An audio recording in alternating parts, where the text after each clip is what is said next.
7 أشخاص راح تقابلهم بحياتك، واحد منهم استشيره وأخذ منه النصائح، والستة الباقين عوفهم وعوف نصائحهم وكمل حياتك بالطريقة اللي انت تعجبك وانت راضي عنها. فخلي نبدي بالأول اللي هو الناقد. هذا الناقد اللي كل خطوة تخطيها بحياتك يطلع لك بيها أخطاء. يعني العالم كله يشوف الشغلة اللي انت تسويها جميلة وحلوة وما بيها شيء، بس هو الوحيد معارض ومستحيل تسمع منه كلام إيجابي. لازم يطلع لك أخطاء بالأشياء اللي أنت تسويها، فحاول أن ما تستمع له وقدر الإمكان ابتعد عنه وكمل حياتك. الثاني الكاره، الشخص اللي ما يتمنى لك الخير، هيج بلا أي سبب، فقط لأنك قررت أن تغير حياتك نحو الأفضل. إنسان ما عنده إرادة وعاجز عن تحقيق أي شيء بحياته، رغم أنه يقدر يصير مثلك أو أفضل منك، ولكن ما عنده إرادة ومضيع وقته على أشياء بلا قيمة، ولذلك يحول كل طاقة ضعفه إلى كره إلك.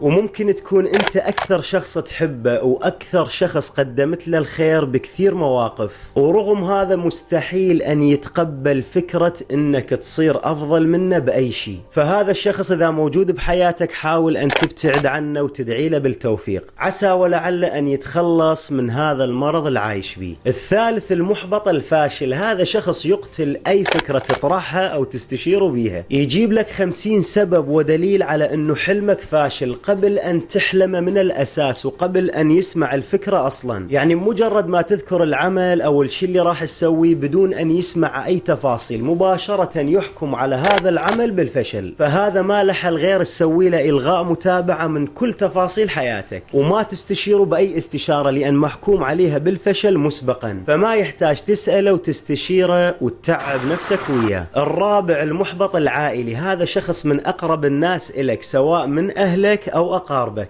ينصحك بحب ويخاف عليك فعلا، بس المشكلة يريدك تعيش الحياة التقليدية اللي هو عاشها، ما يريدك تفكر بأي شيء خارج الصندوق، ما يريدك تجرب أو تغامر أي مغامرة، حتى لو كنت أنت واثق من الشيء اللي راح تسويه وأنك راح تنجح وتحقق أحلامك، مستحيل يوافقك.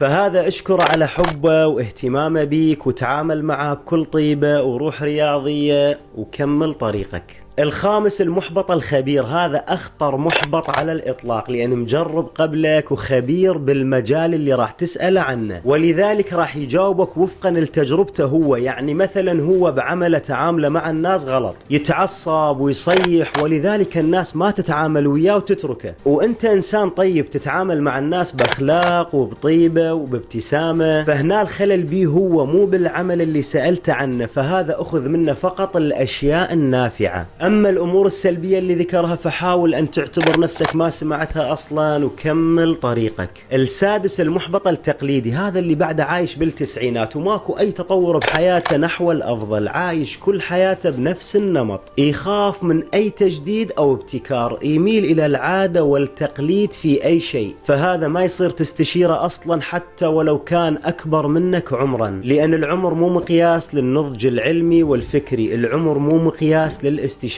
وهاي النقطة تحديدا كثير من الناس واقعين بيها، بمجرد أن يشوفون الشخص أكبر منهم عمرا يستشيرونه ويتوقعون أنه كل معلوماته صحيحة، وهذا الشيء خطأ. السابع والأخير الناصح الأمين، هذا الإنسان الطيب، هذا الشخص المؤمن بيك، الشخص اللي يدعمك ويساعدك ويساندك، الشخص اللي يسمعك وينصحك بصدق وإخلاص ويتمنى لك كل الخير في كل خطوة تخطيها. فهذا تمسك بيه وخليه رفيقك المفضل، واحذر من أن تخسره بأي شكل من الأشكال. وتذكر هذول الناس الطيبين كثيرين جدا وراح يظهرون بحياتك كلما ازددت أنت ثقة وإيمان بنفسك. فحاول أن تكون مع الأشخاص الإيجابيين اللي ما تسمع منهم غير الكلمة الطيبة. وكالعادة غير أفكارك تتغير حياتك.